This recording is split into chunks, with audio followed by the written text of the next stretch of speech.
नमस्कार, जय हिंद। मित्रों, आपके अपने चैनल कड़वा है तो सच है में आपका स्वागत है। इस चैनल का उद्देश्य भारत के सही इतिहास को जानना और उसका सही वर्णन करना है। आज की कहानी है तैमूर द्वारा जुम्बा दुर्ग और मेरठ दुर्ग के विध्वंस की। मेरठ दुर्ग के कोतवाल आलाशर को जिंदा जला देने की इच्छा रखने वाले क्रूर तैमूर ने आलाशर को जला देने की पूरी तैयारी कर ली थी, लेकिन तैमूर ने आलाशर को जिंदा छोड़ दिया। क्या दरिंदे तैमूर का हृदय परिवर्तन हो गया? पूरी कहानी और आलाशर की वीरता का वर्णन मिलेगा इस वीडियो में। आखिर तक जरूर देखिएगा। काफिरों को मारने और गाजी कहलाने के लिए अपने गजवाए हिंद का सपना पूरा करने के लिए तैमूर लंग समरकंद से निकला। उसने जो रास्ता भारत आने के लिए अपनाया था, बिना किसी विरोध या प्रतिकार के क्वेटा तक पहुंच गया। क्वेटा के सुल्तान ने जो उसे बताया था कि तैमूर तो हिंदुस्तान जीतने का ख्याल छोड़ दे, हिंदुस्तान को जीतना नामुमकिन है। यहाँ पर क्वेटा के सुल्तान ने विस्तार से तैमूर को भारत की भौगोलिक संरचना और भारत के वीरों के बारे में विस्तार से बताया है। हिंदुस्तान की सुरक्षा की 4 घेरे हैं। पहला घेरा है भारत की विशाल नदियां जो हिमालय से निकलकर पंजाब और सिंध से होते हुए अरब सागर में जाकर मिलती है, जिन्हें जहाज और सेतु के बिना पार करना असंभव है। दूसरा घेरा है यहाँ के पहाड़, ऊंचे ऊंचे पर्वत और घने जंगल, जिसमें पेड़ और पौधे, उनकी लताएं, उनके तने आपस में इस तरह से गुथे हुए हैं कि भारत में घुसपैठ करना असंभव कर देते हैं। अगर इन दोनों घेरों से बच गए तो सबसे मुश्किल तीसरा घेरा आता है, और वो घेरा है हिंदुस्तान के क्षत्रिय वीर सैनिक, भारत के जमींदार और भारत के 2000 से भी ज्यादा राजा, जिनसे लड़ते हुए तुझे 100 साल भी कम पड़ जाएंगे। और चौथा घेरा है भारत के विशाल हाथी, जिनका उपयोग यहाँ के राजा युद्ध के समय में विशेष रूप से करते हैं। भारत के हाथियों को ऐसा प्रशिक्षण दिया जाता है कि वो घुड़सवार को घोड़े समेत अपनी सूंड से उठाकर हवा में उछाल देते हैं और जमीन पर पटक देते हैं। लेकिन भारत की समृद्धि और धन के लालच में तैमूर दिल्ली फतह करने निकल पड़ा। मुल्तान के शासक ने तैमूर को बताया था कि दिल्ली को जीतने के लिए उसे पहले मेरठ दुर्ग, जुम्बा दुर्ग और लोनी दुर्ग, ये तीनों ही दुर्ग जीतने पड़ेंगे। जुम्बा दुर्ग में ज्यादातर स्त्रियां रहती थी और जुम्बा दुर्ग सांपों से भरा हुआ रहस्यमय दुर्ग था। इस दुर्ग को जीतने में तैमूर को ज्यादा कष्ट नहीं हुआ। पिछले वीडियो में हमने वीर करतार द्वारा तैमूर के प्रिय पुत्र साद वकास की हत्या और उसकी खाल में भूस भरकर लोनी दुर्ग पर लटकाने की कहानी सुनाई थी। अगर आपने उस एपिसोड को नहीं देखा है तो उसका लिंक मैं आई बटन में शेयर कर रहा हूं, उसे भी अवश्य देखिएगा। तो अब बारी थी मेरठ दुर्ग पर हमले की, जहां का कोतवाल था हमारी आज की कथा का नायक वीर योद्धा आलाशर। मेरठ दुर्ग सामरिक रूप से अति महत्वपूर्ण दुर्ग था, इसलिए इस दुर्ग में स्त्रियां और बच्चे नहीं रहते थे, इसलिए सैनिक निश्चिंत होकर शत्रुओं का सामना कर सकते थे। मेरठ दुर्ग बहुत ही ऊंचे टीले पर बना हुआ एक दुर्ग था। दुर्ग विशाल पत्थरों की नींव पर खड़ा था। इस दुर्ग को अब तक कभी जीता नहीं जा सका था। अब आगे की कहानी तैमूर की जीवनी से ही पढ़ते हैं। तैमूर स्वयं कह रहा है, मैंने अपना एक दूत आलाशर के पास भेजा और जानना चाहा कि आलाशर किसका वफादार है। दिल्ली का बादशाह महमूद तुगलक उस समय मल्लो इकबाल की कैद में था। मल्लो इकबाल तुगलक वंश का नाशक था। अगर आलाशर की वफादारी तुगलकों से है तो आलाशर को मल्लो इकबाल की सुरक्षा नहीं करनी चाहिए, जिसने तुगलक वंश का नाश कर दिया है।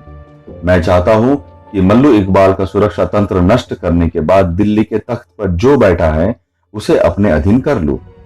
अगर आलाशर मेरा आदेश का पालन कर ले तो आलाशर को ऊंचा पद दिया जाएगा, बहुत संपत्ति दी जाएगी और नाना प्रकार के प्रलोभन दिखाए गए। आलाशर ने जवाब दिया कि दिल्ली में जो कुछ हो रहा है वो 2 भाइयों के बीच का मामला है। तुगलक वंश के साथ मेरी वफादारी का ये मतलब तो नहीं है कि मैं तैमूर जैसे एक विदेशी को बिना किसी विरोध के, बिना मुझसे लड़कर जीते दिल्ली जाने का रास्ता दे दूं, ताकि वो दिल्ली पर और हिंदुस्तान पर अधिकार करने का रास्ता प्रशस्त कर सके। मेरा धर्म मुझे ऐसा करने की आज्ञा नहीं देता। याद रखना, कि जितने भी लोग भारत पर हमला करने आए हैं वो या तो इसी देश की भेंट चढ़ गए हैं या फिर क्षत्रिय हिंदू वीरों ने उसे मारकर ऐसा भगाया है कि उस हमलावर ने पीछे मुड़कर हिंदुस्तान की तरफ देखा तक नहीं। इस जवाब से हमें पता चल जाता है कि आलाशर बहादुर और निडर कोतवाल था। तैमूर समझा चुका तो फिर उसने हमले की तैयारियां शुरू कर दी और एक रणनीति के तहत मेरठ दुर्ग के चारों ओर ऊंचे ऊंचे बुर्ज बनाए गए जो दुर्ग के दीवार जितने ही ऊंचे थे। तैमूर को लगा था कि आलाशर अपने सैनिकों को दुर्ग से बाहर भेजेगा और इन बुर्जों को गिराने की कोशिश करेगा, लेकिन आलाशर ने कोई प्रतिक्रिया नहीं दी, अपनी सेना को दुर्ग से बाहर नहीं भेजा, दुर्ग के अंदर से ही तोपों के द्वारा बुर्ज पर हमला करने लगा। एक दिन मैंने एक बुर्ज पर सफेद झंडा फहराया। उस सफेद झंडे को देखकर तोपों से पत्थरबाजी रुक गई। तब मैं एक बुर्ज पर चढ़ा और उस बुर्ज से ऊंची आवाज लगाई कि मैं दुर्ग के कोतवाल आलाशर से बात करना चाहता हूं।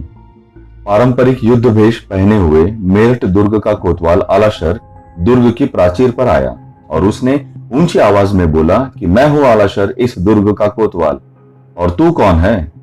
मैंने कहा कि मैं हूं तैमूर गौरगैन, मावड़ा, अल्हड़, ईरान और बहरीन का बादशाह। तब आलाशर ने कहा, तैमूर गौरगैन, तू क्या कहना चाहता है? तब मैंने कहा कि मैं तुझसे बात करना चाहता हूं और तुम्हें पूरी स्थिति को समझने का मौका देना चाहता हूं। मैं चाहता हूं कि तुम दुर्ग के दरवाजे खोल दो और अपनी सेना समेत मेरे अधीन हो जाओ, तो मैं तुम्हें अपनी सेना में ऊंचा ओहदा दूंगा। ये मत सोचो कि मैं लंबे समय तक चलने वाली इस किले की घेराबंदी से डरकर तुमसे ये कह रहा हूं। मैं अच्छी तरह से जानता हूं कि आखिर तो मैं इस किले को फतह कर ही लूंगा। मैं यह सिर्फ इसलिए कह रहा हूं क्योंकि मैं जान गया हूं कि तू एक बहादुर आदमी है और तुम जैसे बहादुर आदमी का जिंदा रहना जरूरी है। अगर मैंने लड़कर किले पर अधिकार किया तो तेरे और मेरे सिपाहियों का खून बहेगा, कई जानें भी जाएंगी। उसके बाद मेरे लिए यह जरूरी हो जाएगा कि मैं तुझको मार दूं, लेकिन बिना लड़े और बिना खून बहाए मेरे अधीन हो जा ताकि मैं तुझको बख्श दूं। इस बात को सुनकर आलाशर ने जोर का ठहाका लगाया और पूछा कि अगर मैं आत्मसमर्पण की बात नहीं मानूं तो तू क्या करेगा? मैंने बताया कि मैं किले को जीतने के बाद सिपाहियों को आदेश दूंगा कि एक लोहे की सलाखों का पिंजरा तैयार किया जाए। पिंजरे में तुझे बंद करके ईंधन के ढेर पर रखकर उसे आग लगाई जाएगी। इस तरह मैं तुझे जिंदा ही जला दूंगा। यह सुनकर आलाशर और भी जोर से हंस दिया और कहा कि तैमूर गौरगैन, हम हिंदुओं को तो मरने के बाद जलना ही होता है ताकि हमारी आत्मा निर्वाण को प्राप्त कर सके, लेकिन यदि जिंदा जल जाए तो उसका दर्जा दूसरों से कहीं ज्यादा ऊंचा होता है। मित्रों, ये था वो जवाब। यही वो जवाब है जिसकी वजह से हमें आलाशर को भारत के वीर नायकों की पंक्ति में खड़ा करना चाहिए। आलाशर न तो दरिंदे तैमूर से डरा, न अपने सिर पर मंडराते हुए मौत को देख कर डरा। तैमूर ने कहा कि यही मेरी आखिरी बातचीत है, इसके बाद इस युद्ध का फैसला हमारी तलवार ही करेगी। इसके बाद लगातार युद्ध होने लगे। तैमूर को मेरठ दुर्ग की घेराबंदी किए 41 दिन हो गए थे। अंदर 8 या 10 हजार की सेना और बाहर तैमूर की 10 गुनी सेना थी, लेकिन आलाशर ने हिम्मत नहीं हारी। जैसे जैसे दिन बीत रहे थे, हमले तेज होते जा रहे थे। तैमूर के बारूद से भरे गोले दुर्ग के अंदर पहुंचने लगे। तैमूर ने एक बड़ी सेना तैयार की और दुर्ग पर एक आखिरी प्रचंड प्रहार किया। दुर्ग के अंदर सैनिकों के हौसले टूटने लगे थे। आलाशर के कुछ सिपाहियों ने हथियार डाल दिए, लेकिन आलाशर सिपाहियों को हिम्मत देता रहा। आलाशर आखिर तक अकेला ही लड़ता रहा, लेकिन आखिर 41वें दिन दोपहर के समय आलाशर को कैद कर लिया गया। उसके बाद तैमूर ने आदेश दिया कि लोहे की सलाखों से पिंजरा बनाया जाए और आलाशर को उसमें बंद करके तैमूर के सामने पेश किया जाए। आलाशर को पिंजरे में बंद कर ईंधन के ढेर के सामने लाया गया। पिंजरे में बंद एक छोटे से दुर्ग के कोतवाल आलाशर और आधी दुनिया के विजेता होने का दावा करने वाले तैमूर के बीच इसके बाद जो वार्ता हुई वो भी सुनने लायक है। आलाशर अभी भी नहीं झुका था, डिगा नहीं और अपने धर्म पर अड़िग रहा। तैमूर कह रहा है अभी कि मैंने तुझसे पूरी बात कर ली थी। जैसा मैंने तुझसे कहा था कि मैं दुर्ग को जरूर जीतूंगा, लेकिन मेरे सिपाहियों का खून बहाने के बाद तू मेरे कब्जे में आया है। अब तू पिंजरे में बंद है और थोड़ी ही देर में इस ईंधन के ढेर पर तुझे रख कर आग लगा दी जाएगी। तैमूर को ऐसी आशा थी कि आलाशर शायद अपने सिर पर मौत मंडराते देखकर दया की भीख मांगेगा, लेकिन ऐसा नहीं हुआ। तैमूर ने भले ही पूरी दुनिया में हर जगह में ऐसा ही देखा होगा, लेकिन तब तक उसका पाला किसी हिंदू क्षत्रिय वीर से शायद नहीं पड़ा था। आलाशर ने जो जवाब दिया सुनने लायक है। आलाशर ने कहा कि तैमूर, मैंने तुझसे कहा था ना कि हम हिंदुओं को आखिर में जलना ही होता है और जिंदा जलने वाले को दर्जा दूसरों से ऊंचा ही होता है। तैमूर के आदेश से ईंधन को आग लगाई गई। पिंजरे में बंद आलाशर को ईंधन पर रख दिया गया। तभी जोरों की हवा चल पड़ी और इससे आग भड़क उठी। आग की लपटें लगातार बढ़ने लगी।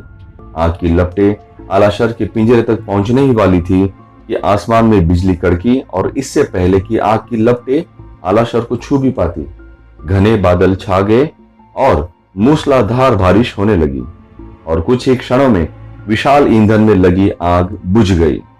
बारिश खत्म होने पर मैंने आदेश दिया कि पिंजरे को ईंधन से उतारा जाए और मैं सोचने लगा कि खुदा ने बादल भेजकर खुद आलाशर को बचाया है। अगर मैं इसे जला दूंगा तो यह खुदा की मर्जी के खिलाफ होगा। इसलिए आलाशर को कैद कर लिया गया। इस घटना के बाद वीर आलाशर के साथ क्या हुआ, हमें इसके बारे में कहीं भी कोई जानकारी नहीं मिली। कहीं भी इसका कोई जिक्र नहीं मिलता है। मित्रों, यहीं पर खत्म हुई भारत के भूले बिसरे एक और महान वीर नायक आलाशर की कहानी। आज की कहानी के बारे में आपकी क्या राय है, हमें कमेंट करके जरूर बताइएगा। इस वीडियो को लाइक करना ना भूले, चैनल को सब्सक्राइब अवश्य कर ले। अपने अगले वीडियो में हम फिर से ऐसे ही किसी वीर की कहानी लेकर आएंगे। तब तक के लिए जय हिंद, वंदे मातरम।